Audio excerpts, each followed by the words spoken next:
you asked me, because we started talking about the Buffalo Bills guy, and that led down to you asking me when the last time a guy actually had a heart attack, passed away on the field. Yes, what I said. Because I told you, you said he got hit just right, and I said it didn't look like he got hit that hard. You said he got hit perfectly, and I said that's what they're saying. But darn a clot loose. So you're saying he got his booster and the blood clot? All I know is there's a lot of people that's dropped dead post vaccination. That's all I'm saying. Oh God. Well, anyway, you asked me, and I said my exact words were, "When's the last time somebody died on the NFL field? Had a cardiac event on the field?" And I read the article, and I knew this, but it wasn't clear. But it was early 70s, 72, 73 maybe. I can't remember the guy's name, but he was a wide receiver for the Detroit Lions. And the story was go ahead. The story is that the first string guy got hurt. This guy went in. He hadn't caught a pass all season. Went in, catches a pass, and then it was a handful of plays later, he died. He has a heart attack, and I think he was on the field, and they got him on the stretcher card and got him off there because his wife was actually, or his widow was telling the story because that's who they did the story with, because she was watching Monday night when that happened and totally could relate, obviously. And what they found out about her husband was that it wasn't anything that happened on the football field. He had something hereditary that his heart just, exploded while he was playing. Sickle cell or something. No, it wasn't sickle cell. It wasn't sickle cell. It wasn't sickle cell. I'm trying to get canceled if I could. I think so, but no, it wasn't sickle cell. He was, what was it? He had some problems earlier in the season, and they misdiagnosed it. So imagine that. Yeah. And then your claim is that because it was the 70s. I said, because he did 3 bumps of coke and 2 hookers before the game because it was the Lions in the 70s, right? So are you mixing up listening to a future guest of our, Jake Brennan's show, Badlands? No, I didn't even listen to that, but I started to listen to Badlands today, but it populated. I think I got my sort mixed up. It was giving me something other option, like the last one or latest one. It wasn't giving me the one I wanted, and I was going to listen to it in I had the one about Joe Namath and stuff.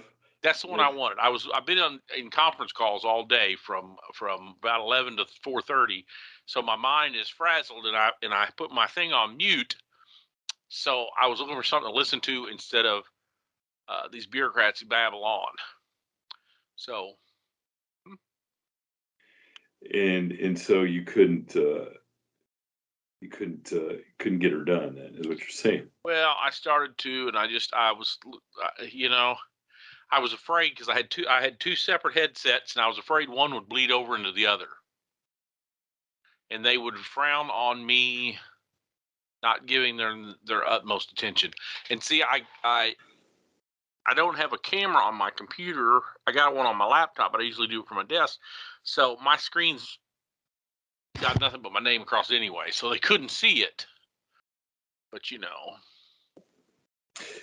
Well, by the way, I just sent you the article on Chuck Hughes, the Detroit Lions guy who passed away. I think I thought maybe he was playing the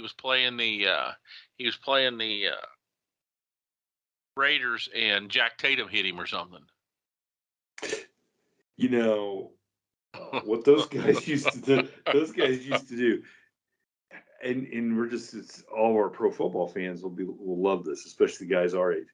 But the old it was George Atkinson and Jack Tatum used to do a thing called the hook, I think.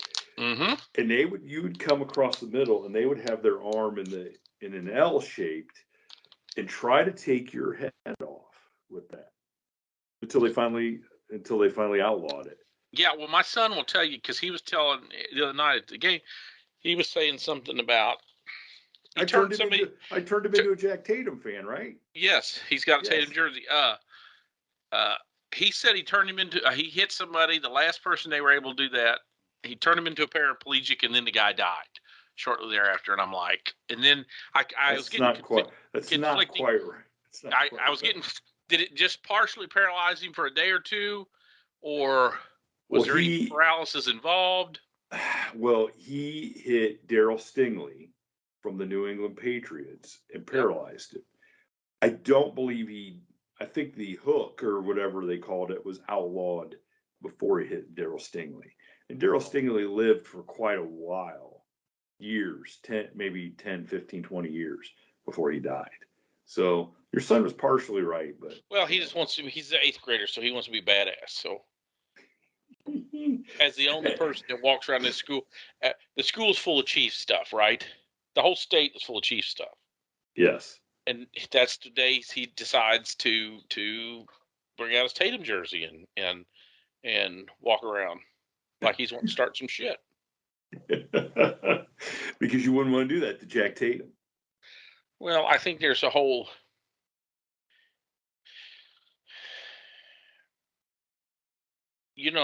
He's coming into his own.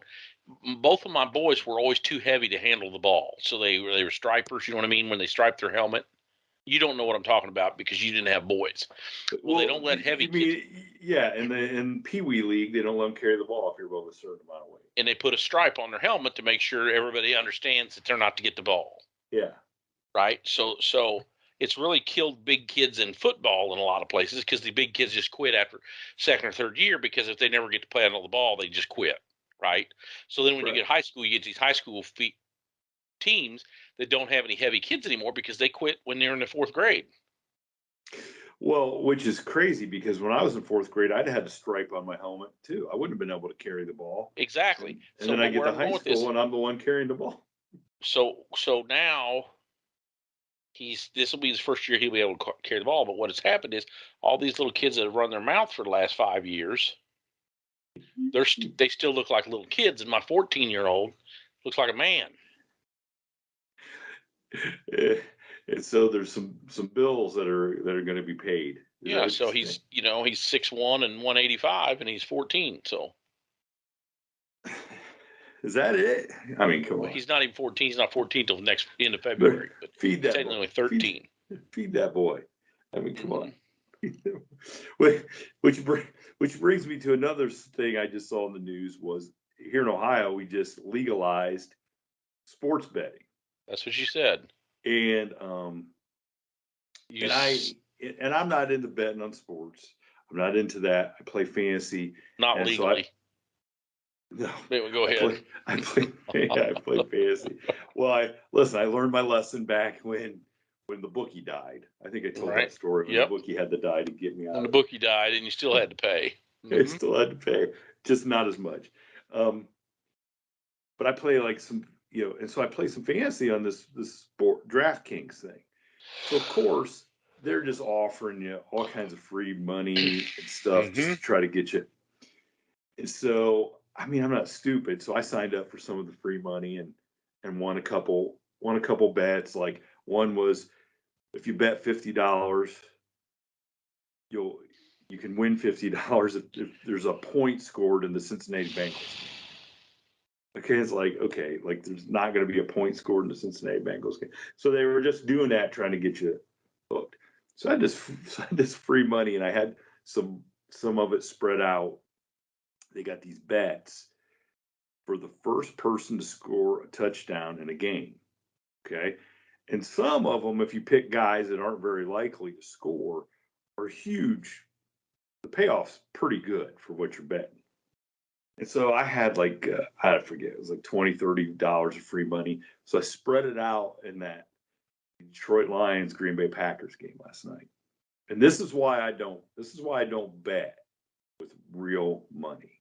Okay. So I picked 2 guys on the Lions.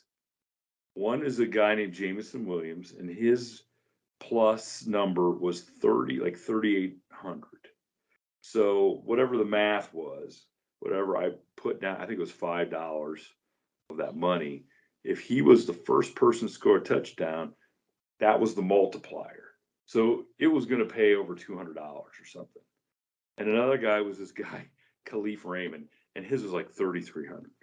Both lines, wide receivers, both very unlikely to be the first guys to score a touchdown. So I'm watching this game, and the Packers and the Lions first 5 times they scored, it was just field goals. So it's late in the second quarter. Nobody scored. Nobody scored. And I'm sitting there, and all of a sudden they hit Jameson Williams in the flat, and he runs for a 60-yard touchdown. Mm-hmm. And I'm like, oh my God, I just hit it. Flag comes back for holding. I'm like, are you kidding? Because I know. So does that negate the score? It negates the score On the bet. Score on the bet. On that's everything. Because that's what happens. Because when you're watching on TV, there's a little delay, and they already said, whoa, the spread is too big. It's going to cost us too much money. Throw the flag. Okay, well, nobody scores a touchdown. I think in the first quarter. Comes the third quarter, my other guy, this Khalif Raymond, catches a bomb from the Detroit quarterback, and it's he catches it and he falls at the goal line into the end zone. They mark him down at the 1. They don't even look at it. They don't even look at the replay. Nothing. Yeah. Because they didn't want me to win. Because the spread's too big. I'm telling you. Apparently. So I'm now buying that you're saying that. Now that you're pointing that out.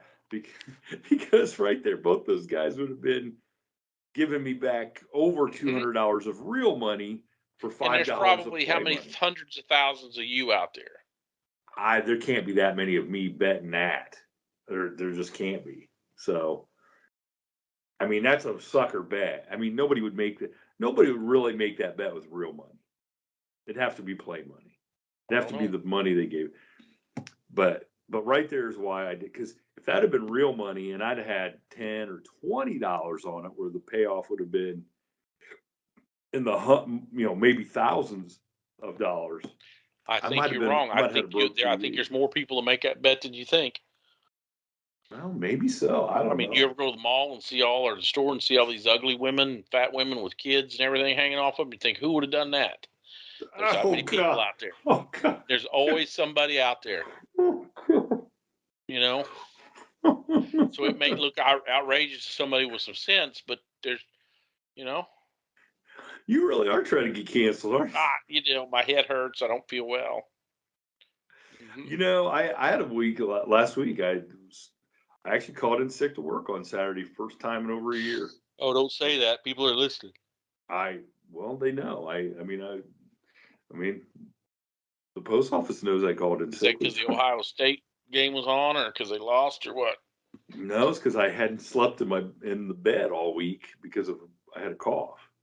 So I was on the couch and sitting up on the nothing's worse than not feeling good and you fall asleep sitting straight up in the love seat for 2 hours and you wake up and you can't. And then not only does your throat hurt, but your back hurts because you can't move from sitting in that thing. So by the time Saturday come around, I was just toast. I was just like, I can't do it. I need some sleep. So, I only have 1,600 hours of sick leave. I guess I should be able to take a couple. Yeah, well, there you go. What's that worth to you? Mm-hmm. Nothing. I made more taking 8 hours on Saturday than I will when I cash it in. When you add that to your retirement? When I add that to my retirement. What I made an hour on Saturday, straight time from using sick leave, is a little bit less than what I'll make a month, or what will be added a month onto my pension for turning in about a year's worth of sick leave. So it doesn't really pay to save it sometimes. I guess. Right. But I just feel bad. I feel bad not going to work. I feel like that's what I'm supposed to be doing. So I could get a lot more done if I didn't go to work, but I guess that's not how it's supposed to be. Right? I don't know. I don't think I've ever had good work ethic. So you're talking to somebody, you're getting advice. I mean, look how hard you got to get me to do the podcast sometimes. And it's easy, and I like doing it. I get too lazy to be that. You know what I mean? You read about these, writers. Well, you're in the writing world. How many of them good writers don't even want to sit down and write a song? A lot of them. You know? So what happens? Okay, so I know what happens at the post office if somebody calls in sick. What happens at the highway patrol when somebody calls in sick? Do they keep you out on the road? I got so many. I've still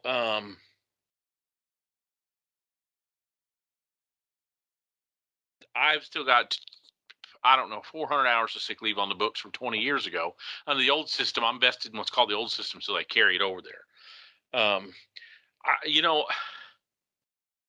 was the kind of guy, I could go to work and you couldn't tell whether I was on sick leave or I was working that day. Everybody said you fought through it, but you really didn't. You just went out to work and didn't do nothing. So there wasn't much fighting. But if somebody else called in sick for the next shift, did they make you stay out there on sometimes, or they'd call in somebody early. It just depends, So, it was such a rarity. So in 7 years, I was sent. I'll do you one better than that. In 10 years of being a cop, really 11 years of being I worked 4 years at the sheriff's office, only called in sick one time. I worked 6 years at the highway patrol, 7 years at the highway patrol. I got sent home early once because I had stitches in my hand. I didn't call in sick. My sergeant seen my hand and he said, "Dude, are you gonna be able to grip your gun with those stitches?" And I said, "Dude, I've been working 3 years. I haven't shot anybody yet. What would I need it for?" So he sent me home once, and I didn't use any time until, I'm sorry, I keep getting text out the wazoo here.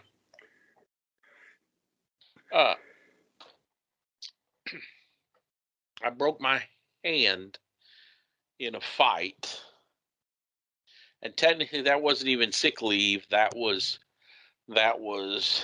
work comp leave. They had a, and then I got to work what they call work the desk for light duty. So what would happen is if you were sick or injured injured especially, you had guys on there's one guy named Tony. He fell off a ladder trying to put siding on his house and broke his leg. So they give him an unmarked car and let him drive down to the troop and answer the phone so he didn't burn up all his sick leave. So it was really geared toward, they'd tell you your whole career that you'd add it to your retirement, right? In 30-day blocks. You know what I'm talking about? Yeah. Oh, yeah. And at the end of the day, you are right. When you save up 20 years worth of sick leave, it adds about $7 to your retirement check. But you just saved the state 6 months worth of pay, which is $50,000 or whatever. When I was doing it, it was $15,000. Now those guys make a lot more money than I did 30 years ago, but whatever. Yeah, you're saving them a lot of money. And look, I feel like there's a vast majority of people out there that don't have pensions, so they don't want to hear me crying about only adding $40 more a month to my pension. Okay, mm-hmm. I get it. Yeah, I get it. But I do want to hear. So how'd you break your hand in a fight on the job? Oh, I've told that story on this podcast, haven't I? I don't know. Have you? I might know once you start telling it. I don't remember you. So it was it was the week before Christmas, whatever year it was, 99, 2000, something like that. December 17th, today they'll live in infamy. I had a friend of mine, a friend of mine, well, we can't do a podcast without swinging back to the dead brother, but my dead brother worked at a Chevy dealership and was really around the racing scene, right? So, okay. And you know how things happen. You just grow people, and his friends are your friends or whatever. So this friend of mine, it was really more of a friend of my brother and actually related to my little brother's wife, was having a big Christmas party. You can imagine this big machine shed out in the country. They're going to have a Christmas party. Right? We've had them. We Yes. have a big Okay. deer roast, whatever. And all day I have looked forward to leaving getting off work at 5 o'clock or whatever time it was. I think it was 5 o'clock. So I can go to this Christmas party. So I purposely didn't do much all day. I did paperwork. I'm jacking around and on my way home in the afternoon, they called me and said, would you go out to a non-injury accident in this little town called Russellville? We called it Hooterville, which was a spinoff of the old Green Acres, right? And it happens to be where the Christmas party is. So where I'm about to tell the story is in 2 miles as the crow flies to this Christmas party. So you're almost there. So I pull in, and there's 2 county mounties there, and the county deputies in this particular county don't work accidents. They call the highway patrol, right? So I pull up. It's pretty warm that day. Some days in December it's 50 degrees like it's been this week or whatever. Yeah. So it's fairly warm. And I pull up, and I'm in downtown, this little quaint town, right? Just a little bitty. I think the sign says 736 people, but a pretty decent little town. But there's a few old crappy houses, and what I've got is as I pull up the street, on the right side is nice houses, built in. It was the edge of town back in the 70s, so the right side is all nice red brick houses with carports that were built in the 70s, right? Mm-hmm. The left side is these old wood clapboard, and this particular one is the worst house on the street, but it's got a brand new white vinyl fence around it. I got 2 deputies standing there. I pull up, throw it in park. There might have been 3 deputies now that I think about it, but there was at least 2 when this started. So I get out, and I'm tall, so I can't put my hat on until I get out of the car, right? I get out of the car, and as I'm putting my hat on, a dude from the front porch of this crappy old house said, and I know we don't like to cuss on the podcast, so I'm going to try to bring you there without bringing you there, right? But this dirtbag said, I'm fucking scared. He's putting his hat on. And his compadre there started running his mouth and chimed into a third compadre. And I got 3 brothers, none of which are over 5'6", standing on this porch in front of this giant stainless steel Weber grill with flame and meat, right? And liquor. And I walk up to these deputies, and as I'm walking up to these deputies, they're just, I can't even tell you all the crap that they're yelling at me. Okay. So I walked up to the deputies in charge, and he said, well, they're a lively bunch. They kind of got mouthy with us, so we retreated back to the street here to await your arrival. Okay, so I'm going to tell you what's going on in my head emotionally. Now, I just told you I was invited to a Christmas party within 2 miles of where the crow flies, where that entire party, they'd burn this freaking house down just to give them something to do. You know what I mean? The racetrack crew that I come from, the hardworking, pipe hitting,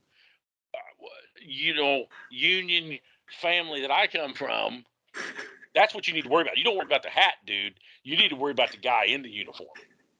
Because the uniform's the only thing keeping him from coming over and kicking somebody's ass and taking some pork chops off that thing and going to the party with a plate and whatever else, right?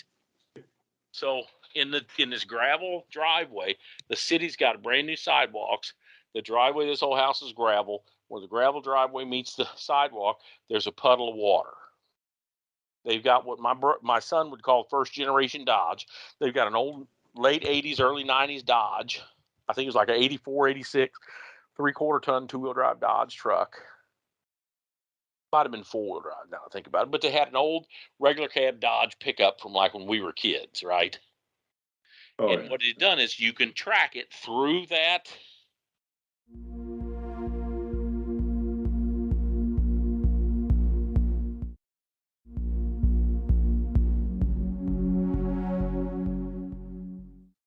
mud puddle. When they backed out of the driveway and they turned their wheel, that they didn't turn it right or left, and they backed into a parked car parked in front of these red brick houses across the street. Then they pulled back in the driveway and got out of the truck and acted like they weren't driving. So when I was putting my hat on, they first started yelling at me. I went over to the red brick house. I talked to the deputies, then I went over to the red brick house. I'm talking to this young man, and he's like, the mom tells me right off the bat, Scooter was driving. And I said, okay. And they said, we watched him and we tried to talk to him about it, and he told us to screw off. And that's why we called the cops. Okay. So, but as I'm talking, they're yelling at me, yelling across the street now, saying, that bitch is lying. This is somebody's mom, right? And what has happened is this little Hispanic boy has come over in his mom's Ford Taurus, parked on the street, walked up to talk to his girlfriend or this girl, try to formulate some kind of a relationship. They backed into his mom's car and they ran him off with all kinds of racial slurs because they were saying that effing wetback needs to go back to Mexico and we didn't do nothing. And he's lucky it wasn't El Chapo's kids or whatever. They'd got the AKs out and blasted them. You couldn't do that nowadays, but 25 years ago they were acting stupid like this. So I get my what's called an accident notebook out, it's a little spiral notebook, and I walk around this Dodge, and I'm taking the license plate. I'm sorry, I'm getting ahead of myself. I walked over to this fence, and I went to open the gate, and it's latched from the inside. So when it didn't open, the guy on the porch says, you got to be smarter than the fucking gate, man. So I reached over the top of the gate and unlatched it, and I started walking the driveway, and I got conflicting stories here. One of them is telling me to get off his property, and the other one is good jailhouse lawyers. Now, one of them's got no shirt on. The other two's got wife beaters. They are tattooed from head to toe. It looks like you called down in Central Casting, said, we need a guy from The Wire and two guys from what's the motorcycle show? Sons of Anarchy. Yes, but none of them are very big. They are all like 5'6" or 8. Now, they're pretty cut up. I mean, you know how those little guys seem to have be muscular, you know what I mean? Oh yeah, yeah. Because they. But just little bitty muscle bound guys, and they're just screaming, telling me to get out of here, mind my own effing business. You can't prove nothing. I heard it all, right? So I get to that edge of that sidewalk or the porch, and it's an old 2-story house. Remember how, and you're a mailman, you know how some of the 2 stories where the porch is like 2 steps above the lawn. Yeah. Right? Oh yeah. So they're from an elevated position. They're mouthing me like this. And I was telling them, so I got my little accident notebook there, and I tell them, I say, hey, fellas, I don't want no trouble. I'm going to short form this. It's a non-injury accident, very minimal damage. I just need to know whose truck that is and the insurance card, and I'll get out of here. And this guy goes, you'll get the fuck out of here now or we'll kick your ass. Those deputies, and I look behind me, the deputies all stayed out on the side street. Okay. And they said, you'll be with them deputies out there. They know better than to come in whose yard this is. So I thought, there's no way I'm going to stand here and take this tongue lashing. So I stepped up on the porch where I tower above them with my hat on. And I take my accident notebook and I put it across the trigger finger on my right hand and give them the timeout signal. And I said, time out, fellas. I just want to get a minimal information. I don't really care one way or the other. I'm going to short form this and I'll be out of here. And they all 3 of them started doing the timeout thing in my face. And one of them was, no, you'll time the fuck out. And you'll get the fuck out of here. And I said, okay. So I turned around and I walked off. And as I got to the bottom step, I turned around and I looked at them all 3. And I said, I'm going to gather the facts and make an informed decision based upon those facts. But I'll be back. And then they just yelled and yelled and yelled. So I walked out. I walked up the sidewalk back in the driveway, and I'm walking around getting the license plate and the VIN off this truck. And I could tell the one of them, for whatever reason, one of them decided to come down the stairs. And then as I'm walking toward this truck, now he's basically staying on the other side of the fence from me. But the longer I go, the more I get off of this truck, the closer he's getting. So finally he comes out on the sidewalk. And as he comes out on the sidewalk, I squat down and I'm looking at the paint transfer from this bumper. It's got paint transfer from where he hit that green car. Remember those mid-90s dark green? You know, everything was green, aqua green, dark green. Remember yeah. Okay, so as I'm taking my time looking down, he's walking around the truck. I'm looking underneath the truck because it's tall enough I can see his feet. You with me? Mm-hmm. Now, all these guys are brothers, and they're all last name. I can't even say the last name. Okay. And as he got to the corner of that truck, I stood right up and I said, Mr. Stone, put your hand behind your back. You're under arrest. And he started to say something. And to this day, I'm not for sure what he wanted to say. Okay. Because he didn't get to finish his sentence. And two things happened. He was face down. And when he went down, his head, remember I was saying the sidewalk was a little higher and trapped water from the concrete drive, from the gravel driveway? His head hit the edge of that concrete, and his face exploded like the ketchup packets when you were in 8th grade. You'd stomp them. Oh, God. And his house exploded like a hornet's nest. But it wasn't the brothers. It was 3 women, one of which was in the 3rd trimester pregnancy. They're on me like a pack of hyenas. So I get on top of him and I go to cuff him up, and that's when I realized my hand was screwed up. When I couldn't really grip my cuff correctly. Okay, so then I reached up to click my lapel mic, and I couldn't use my thumb. And what had happened is I had my ink pen. Remember I told you I had my notebook in one hand, my ink pen. Oh, yeah. When I held my ink pen and I held my thumb inside my hand, and it broke my thumb right there at the top. You know what I'm saying? Oh, yeah. Oh, yeah. So I can't squeeze my mic. I got to use my left hand to cuff him. I got to use my left hand to squeeze my mic.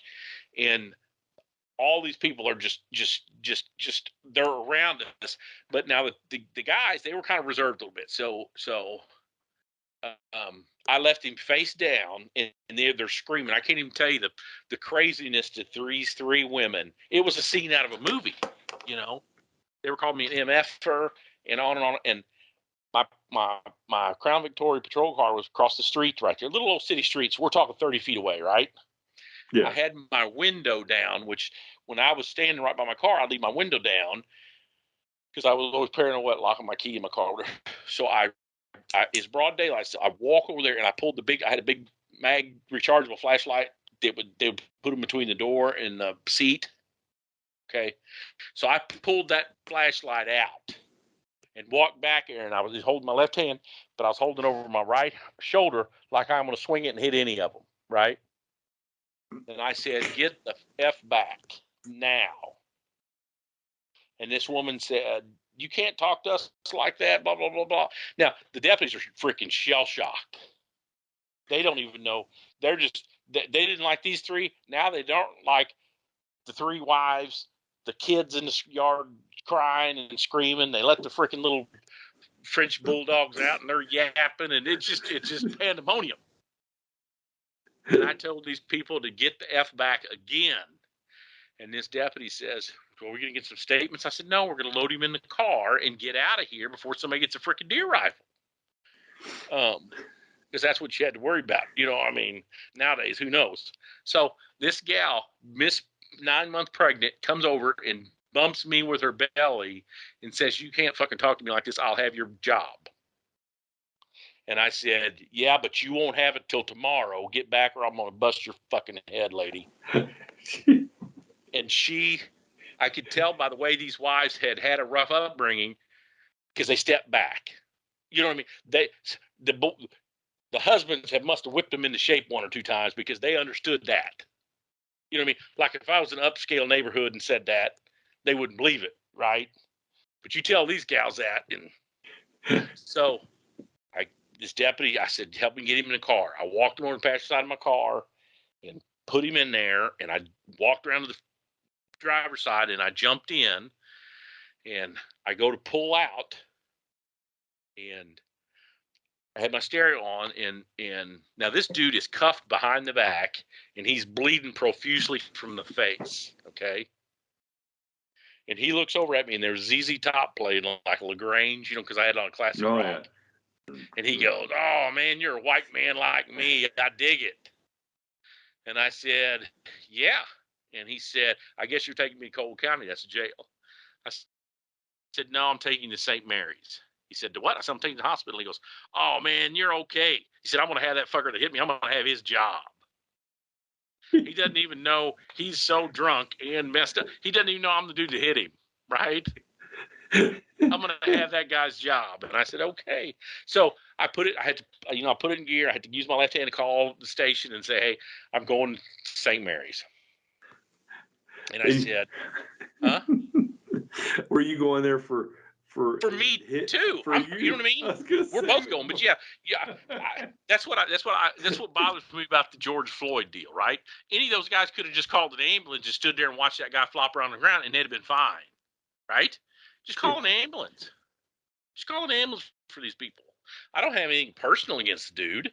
So, of course, I'm driving up the highway, and I tell the troop, "Hey, it's basically my sergeant was supposed to be on, and he wasn't, which is the reason why they sent me out there, because he came in late because he was a sergeant and he decided he's going to do that on a Saturday night or whatever." And of course, then I'm passing all these county cars, just shoo, shoo, shoo, shoo, shoo. And I'm like, dude, where are they all going? Well, all the people on that street have been watching this saga unfold, right? So when it went to Fifth City, they all called 911. So the switchboard at the county is getting lit up, right? That the troopers in the fight, the deputies in the fight, the troopers in the street wrestling with this guy. They say it all. So the troop asked me, "Well, the sergeant in, the lieutenant's sitting here. Do you want him to meet you?" I said, "Yes." "Well, he wants to know why." That's what they asked me. Now, what kind of manager is that? Like, he can't decide he's going to get off his fat ass and drive over there and meet me or not, right? So I said, "Tell him, because I got a broken hand and this guy's got a busted head, and there'll be questions in the morning." Over and out. So, well, yeah, that might be a T-shirt right there. So, and as I'm driving, and this is what irks me. This dude, he's got two brothers that are troopers. His dad was a notorious badass trooper, and he's just a paper pusher, right? So I'm formulating a good relationship with this guy. And as we get close to the hospital, so not only are they sending the hospitals in the city, and they're sending some black and whites, they're sending some city cars over there.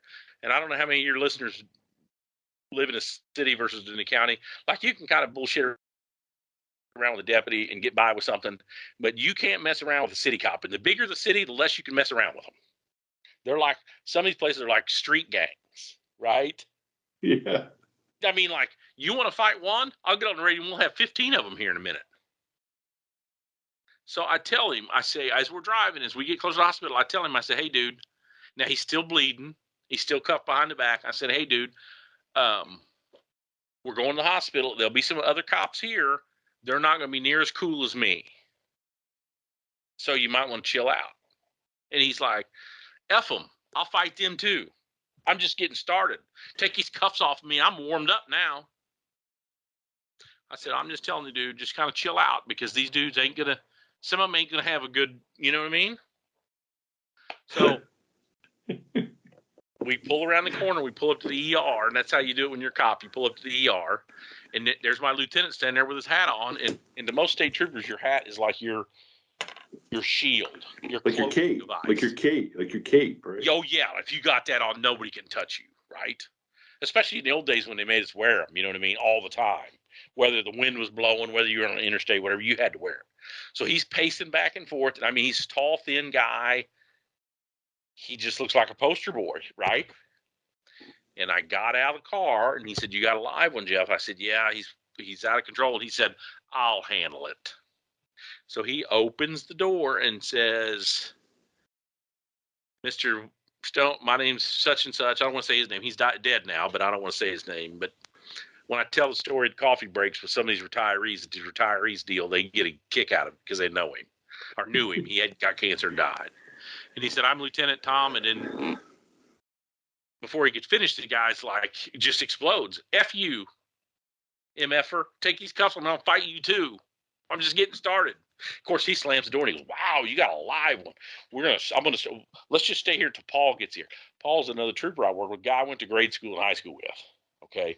Played high school football with him. He is a dude that's a little guy like this little guy, but he's a fighter, right? So he's like me. The uniform only protects you from what's really inside of him. You know what I mean?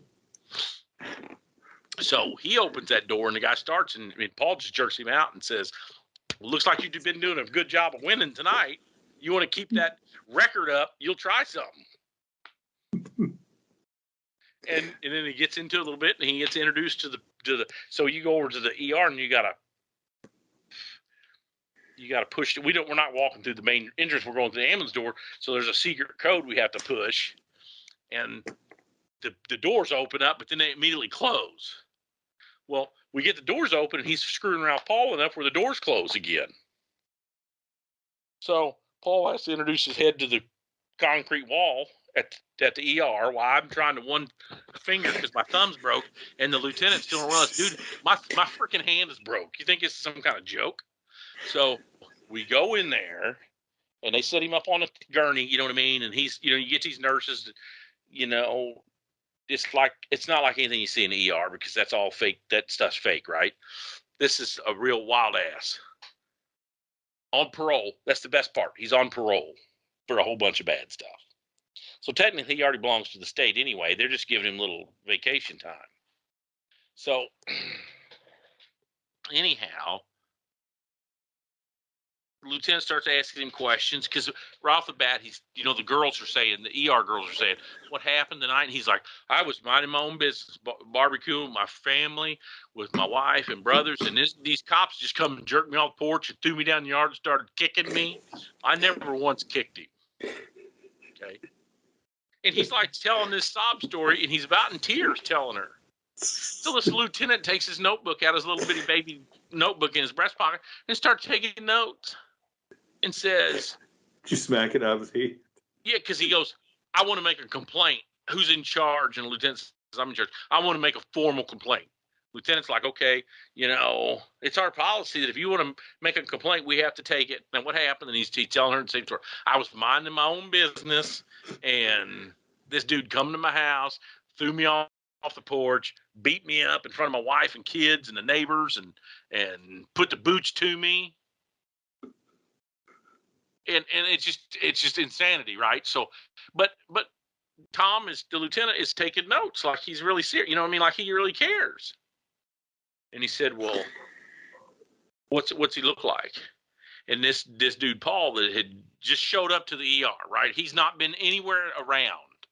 He had walked out to talk to the ER staff. He'd walked back in, and the guy goes, that's him right there. Lieutenant says, no, that's not him. And he goes, well, it was you. And Lieutenant goes, no, I was just here. And he said, well, it was one of you two. And Lieutenant goes, how can you make a complaint if you don't even know who did it? And the guy goes, see, I can't really tell the story because it's got the N word in it. Well, don't. So he says, if 9 Canadians beat you up, how could you tell the difference between any of them? Oh, God. And the lieutenant says, a Canadian beat you up? He goes, you guys are just like a bunch of Canadians. Y'all look the same. Because we had a uniform. Oh, God. So. Oh, God. The best part is, they do a special investigation. Oh, I sit there like for 2.5 hours, and the lieutenant's like, okay, you ready to take him to jail? I said, when do I get my x-rays? They're like, what? I said, I'm the freaking one that's hurt here. So by the time I got to the Christmas party, it was like 11 o'clock. Oh, but the place is rolling because they're like, huh? No, they weren't because somebody from town come out there and said, dude, there was a fight and this trooper beat the shit out of this guy. Because the rumor was I just pulled him off the porch and put the boots to him. So my brother and his homies were like, that's got to be my brother. That's got to be him. So when I rolled up with my hand in his cast at 11 o'clock or whatever, I was like, it's like Santa Claus showed up. Oh, So they did this, what they call special investigation, when a cop and the person both receive injuries. They do a special, like, internal affairs type deal, right? And they formed it out to a sergeant that knew a lot of people in the community. Actually, his parents grew up out there, and he came into town and talked to all these people. And you know what the number one statement from all these people on what I call the red brick side of the house, because a lot of them were like my grandpa's age, that generation, you know what I mean? Because this is 25 years ago when you still had those Korean War, a few World War II guys still around or whatever. And they were like, we couldn't figure out what took them so long to put that guy in his place. And they were saying, you know, those deputies, that he ran off all them deputies.